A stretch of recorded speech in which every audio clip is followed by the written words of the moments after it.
Gold, trusted gold buyers. మీరు తాకట్టు పెట్టిన బంగారాన్ని కింగ్డమ్ ఈ స్టోరీ అంటే గౌతమ్ తిన్నూరి ఇది ఫస్ట్ చెప్పింది రామ్ చరణ్ అన్నారు కదా, ఆ స్టోరీనా లేకపోతే ఇది వేరే స్టోరీ సార్? ఇది వేరే స్టోరీ అండి. మొత్తం చరణ్ గారికి చెప్పింది ఈ కథ కాదు. ఈ కథ కాదు.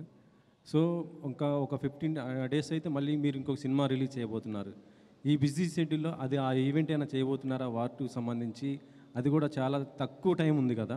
మండే తర్వాత వార్ గురించి మాట్లాడుకుందాం అండి. ఈ 4 రోజులు అయితే నేను కింగ్డమ్ అయితే ఉండదు. మండే తర్వాత వార్కి ఏం చేయాలి ఎన్ని తర్వాత మండే తర్వాత మాట్లాడుకుందాం వార్ గురించి.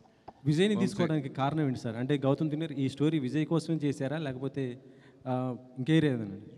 లేదు, గౌతమ్ నాకు వచ్చి చేద్దాం అనుకున్నప్పుడే నేను విజయ్ గారికి ఒక కథ అనుకున్నానండి. ఆ కథ విజయ్ గారితో సినిమా చేద్దామని అది చెప్పాడు డైరెక్ట్గా. వేరే ఆప్షన్స్ ఎప్పుడు మేము పెట్టుకోలేదు. అందుని విజయ్ గారు అనుకున్నాం, అది విజయ్ గారితో అలానే ప్లాన్ చేసాం అంతే. వంశీ విజయ్ గారు, మీ లాస్ట్ సినిమా ఫ్యామిలీ స్టార్, అది ఫ్యామిలీ ఆడియన్స్ కోసం తీశారు. ఇది ఏ ఆడియన్స్ పర్టికులర్గా ఎవరి కోసం అనుకుంటున్నారు? అసలు టికెట్ బుక్ చేసుకుంటున్న ప్రతి ఒక్కరికి కింగ్డమ్ వాళ్ళందరి కోసం కింగ్డమ్. యుద్ధం ఎవరి కోసం, ఎందుకు చేస్తున్నారు? ఏ యుద్ధమైనా ఫ్యామిలీ కోసమో ప్రేమ కోసమో లవ్వే ఉంటుంది రూట్ కాజ్. మన ల్యాండ్ కోసమో మనం పుట్టిన మట్టి కోసమో ఫ్యామిలీ కోసమో లవ్ కోసమో ఇదే ఉంటుంది. హిస్టరీలో ఏ యుద్ధం తీసుకున్నా దీని గురించే ఉంటుంది. ఇది కూడా అలాంటిదే.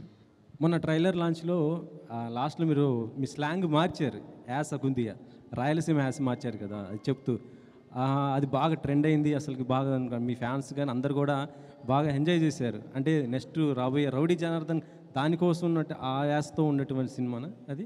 ఆ డైలాగ్ అది నేను అనంతపూర్లో చదివినానన్న, సో ఇంకా యాస అంటే ఇష్టము. తిరుపతిలో ఉంటేవి అట్లా మాట్లాడిన అంతే. అంటే రౌడీ జనార్దన్లో నెక్స్ట్ అధిక వ్యాస ఉండబోతుంది. లేదు, నెక్స్ట్ రాయలసీమ అబ్బాయి రాహుల్ సంకృత్యంతో రాయలసీమ బ్యాక్డ్రాప్లో సినిమా తీస్తాడా అందుకు. విజయ్ 2 years కదా ఇది. హౌ అంటే ఫిజికల్ ట్రాన్స్ఫర్మేషన్ అనేది ఎంత ఛాలెంజ్ అది మీకు? ఎందుకంటే 2 years ఒకటే లుక్ ఒకటే ఫిజిక్ మెయింటైన్ చేయాలి కదా. How difficult or easy like to maintain the same? నేను ఎంజాయ్ చేస్తాను వర్కౌట్, నాకు ఇష్టం. ఫిట్గా ఉండడం, రెడీగా ఉండడం.